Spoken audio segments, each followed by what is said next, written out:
തനേഷ് തന്റെ വിവരങ്ങൾ മറ്റൊരു തനേഷ് നമ്മൾ ഈ ഓണസദ്യക്ക് പരിപ്പ് പപ്പടവും ഇല്ലാതെ പറ്റില്ല എന്ന് പറയുമ്പോഴാണ് ഏത് തെരഞ്ഞെടുപ്പിലും ഈ ഡീൽ ആരോപണവും കുറച്ച് കഴിയുമ്പോൾ ജമാഅത്ത് ഇസ്ലാമി ആരോപണവും അത് എന്താണ് ബൈ ഡീഫോൾട്ട് വരുന്നത് പോലെ വരുന്നത് എല്ലാ തെരഞ്ഞെടുപ്പും നമ്മൾ കാണുന്നുണ്ട്.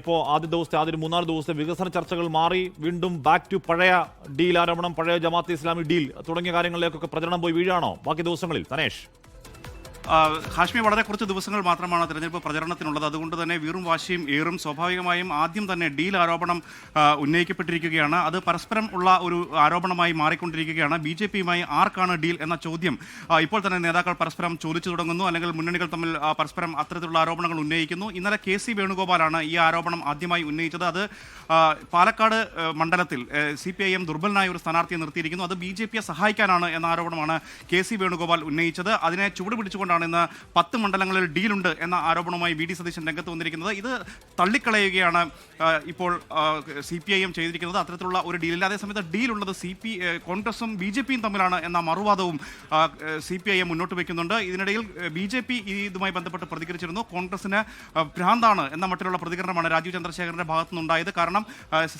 കേരളം ഒഴികെയുള്ള മറ്റ് സംസ്ഥാനങ്ങളിലൊക്കെ കോൺഗ്രസും CPIയും തമ്മിലാണ് ഡീൽ ഉള്ളത് എന്ന് മറക്കേണ്ട എന്ന കാര്യവും അദ്ദേഹം ഓർമ്മിപ്പിക്കുന്നുണ്ട്. അത്തരത്തിൽ ഡീൽ ഒരു വലിയ വിഷയമായി മാറുകയാണ് കേരളത്തിൽ എന്നുള്ള കാര്യത്തിൽ യാതൊരു സംശയമില്ല.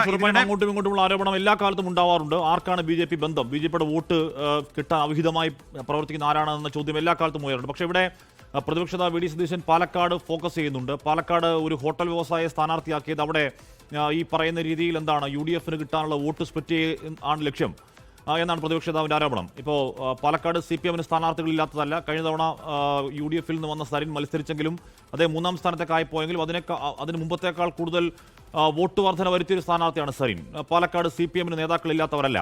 അപ്പോൾ ഇത് കള്ളമാണ്, കള്ളം പറയാൻ റെക്കോർഡ് കിട്ടാൻ വേണ്ടി പ്രവർത്തിക്കുന്ന ആളാണ് സതീശൻ എന്നൊക്കെ പറയുമ്പോഴും എന്തുകൊണ്ടാണ് പാലക്കാട് ഒരു ഈ പറയുന്ന NMR റസാഖ് എന്ന് പറയുന്ന ഒരാൾ വരുന്നത് എന്നതിനെപ്പറ്റി പാർട്ടി സംസ്ഥാന സെക്രട്ടറി എന്തെങ്കിലും വ്യക്തത വരുത്തുന്നുണ്ടോ?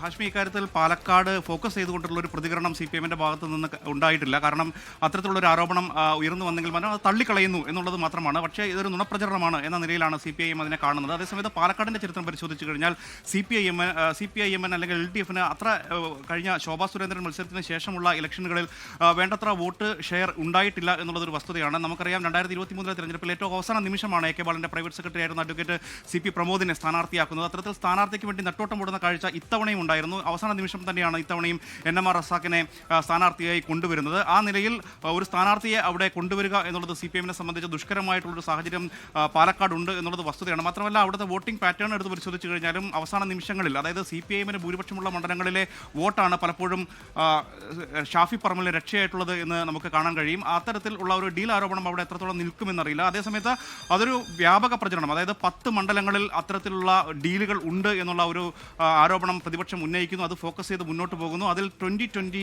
മത്സരിക്കുന്ന പലയിടങ്ങളിലും 2020ക്ക് ഒരു തരത്തിലും വേരുകളില്ലാത്ത ഇടങ്ങളിൽ പോലും അവർ മത്സരിക്കുന്നു. അതെന്തിനു വേണ്ടി എന്നുള്ള ചോദ്യം ഉന്നയിക്കപ്പെടുമ്പോൾ സ്വാഭാവികമായും ആ ആരോപണത്തിന് കൂടുതൽ മൂർച്ചയേറുമെന്നുള്ള കാര്യത്തിൽ യാതൊരു സംശയമില്ല. ഇതിനിടയിൽ മറ്റൊന്നു കൂടിയുണ്ട്. യൂത്ത് കോൺഗ്രസിന്റെ സംസ്ഥാന വൈസ് പ്രസിഡന്റായിരുന്ന NS നുസൂർ കഴിഞ്ഞ ദിവസം ഉന്നയിച്ച ഒരു ആരോപണം വട്ടിയൂർക്കാവും നിയമവും തമ്മിൽ കോൺഗ്രസും BJPയും തമ്മിൽ ഒരു ഡീലുണ്ട് എന്നുള്ളതാണ്. അദ്ദേഹം പാർട്ടിയിൽ നിന്ന് പുറത്തേക്ക് പോയിരിക്കുന്നു. അത്തരത്തിലുള്ള ആരോപണങ്ങൾ ഇനിയും ഉണ്ടാകും. ഡീൽ ആരോപണങ്ങൾ, പ്രത്യേകിച്ച് ദുർബലരായ അല്ലെങ്കിൽ കേട്ടുകേൾവിയില്ലാത്ത സ്ഥാനാർത്ഥികളെ നിർത്തിയിരിക്കുന്ന ഇടങ്ങളിലൊക്കെ അത്തരം ആരോപണങ്ങൾ CPIMും കോൺഗ്രസും പരസ്പരം ഉന്നയിക്കാനുള്ള സാധ്യതയാണ് ഇനിയുള്ള ദിവസങ്ങളിൽ കാണുന്നത്. ഞാൻ നേരത്തെ സൂചിപ്പിച്ചതുപോലെ വളരെ കുറച്ച് ദിവസങ്ങൾ മാത്രമാണ് ബാക്കിയുള്ളത്. ആ ദിവസങ്ങളിൽ BJPയുമായി ആർക്ക് ബന്ധമുണ്ട് എന്ന് സ്ഥാപിക്കുക, എതിരാളികൾക്ക് ബന്ധമുണ്ട് എന്ന് സ്ഥാപിക്കുക എന്നുള്ളതായിരിക്കും ഓരോ മുന്നണികളുടെയും തന്ത്രം. ലക്ഷ്യം തനേഷ് തമ്പിയാണ് വാർത്തകളുടെ വിവരങ്ങൾ. ഇപ്പോൾ തൃപ്പൂണിത്തുറയിലൊക്കെ BJP അതൊരു എന്താണ് BJP വളരെ കാലങ്ങളായി വോട്ട് വർധന വരുത്തി കഴിഞ്ഞ പ്രദേശത്തിലടക്കം വലിയ മുൻതൂക്കം ഉണ്ടാക്കിയ ഒരു മേഖലയാണ് തൃപ്പൂണിത്തുറ. അവിടെയും ഈ പറയുന്ന 2020 കൊടുക്കുകയും അവിടെ ദുർബല സ്ഥാനാർത്ഥി ഇടുകയും ചെയ്യുന്നു എന്ന അടക്കമുള്ള ആരോപണങ്ങൾ ഉന്നയിക്കുകയാണ് പ്രതിപക്ഷം. അപ്പോൾ എന്തുകൊണ്ടാണ് ഈ പറയുന്ന കിഴക്കമ്പലത്ത് മാത്രം സ്വാധീനമുള്ള ഒരു പാർട്ടിക്ക് ഇത്രത്തോളം വാരിക്കോരി സീറ്റുകൾ കൊടുക്കുന്നത് എന്ന ചോദ്യത്തിന് BJPയും കോൺഗ്രസ് നാണക്കെട്ട പാർട്ടി എന്നുള്ളതാണ് അതിനോട് രാജീവ് ചന്ദ്രശേഖരന്റെ മറുപടി. അത്തരത്തിലുള്ള വാക്മൂർച്ചയിലുള്ള പ്രതികരണങ്ങൾ ഈ വരും ദിവസങ്ങൾ കൂടുതൽ ശക്തമായി തുടരും. കാരണം അത്രത്തോളം നിർണായകമായ തെരഞ്ഞെടുപ്പിലാണ് കേരളം കാതോർക്കുന്നത്. ലോകത്തെവിടെയായാലും ഏത് സമയത്തും 24 വാർത്തകളും ഓഗ്മെന്റഡ് റിയാലിറ്റി പാക്കേജുകളും എക്സ്പ്ലെയിനറുകളും വിശദമായി കാണാൻ ഞങ്ങളുടെ YouTube ചാനൽ നിങ്ങൾക്ക് സബ്സ്ക്രൈബ് ചെയ്യാം.